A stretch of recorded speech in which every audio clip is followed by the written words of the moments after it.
We will now look at some characteristics of exponential functions. So our function that we'll be focusing on is just a to the x. That is to say there's really no shifts or transformations. We just want to look at the most basic exponential function and get its properties. So domain and range. First, domain, the values of x that you could plug in. If you realize we are plugging everything into the exponent, and I could plug negative, positive, or even fractional exponents in, and that's all okay. I will be able to get some output, meaning that we can plug in anything from negative infinity to infinity. All real numbers is the domain. The range, as mentioned before, no matter what you plug in, you will never be able to make the output of this function negative, at least not with some other transformation, such as a -1 outside the function. So therefore, the range is going to be from 0 to infinity. And of course, since the same thing applies, nothing that you plug in will be able to turn this into 0. A 0 gives you an output of a 1. Plugging in negative numbers gives you fractions, so I'll use a parentheses in both cases. Okay. Number 2. The graphs of all exponential functions of the form f of x equals a to the x pass through the point 0, 1. And we've seen this a couple times. That's because whenever you input 0, regardless of whatever your base is, a to the 0 will always be equal to 1. This is why we have a y-intercept of of 1. All right. And the next thing to note is that the function f of x equals a to the x is 1 to 1. That is to say, it passes the horizontal line test.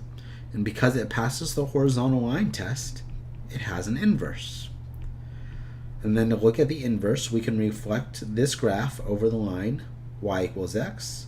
We have this shape right here, which is going to be our logarithmic function with base a and input x. We will discuss that in the next chapter. Moving down to the number 4.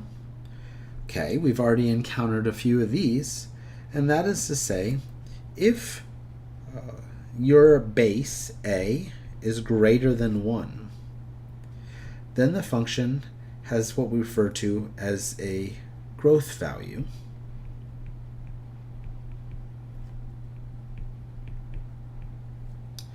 And therefore, it is an increasing function. If we look down below, a is 5 here, so therefore it is increasing as we go from left to right, negative infinity to infinity. And the greater the value of a, the steeper the curve or the steeper the increase, because of course 5 is going to grow a lot faster as you consider its powers. Then, if you have a base that is bounded between 0 and 1, again, we cannot have negative values for the base. What we have is a decay value or a decay factor.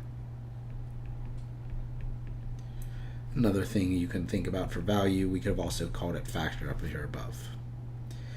And because it's decaying, it's getting smaller, hence it's a decreasing function. And of course, the greater the the denominator, the faster it will decrease, as we see examples 1/2 and 1/5.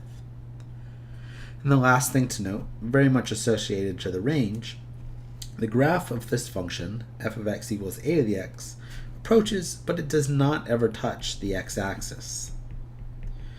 In other words, this is making the line y equals 0 a horizontal asymptote.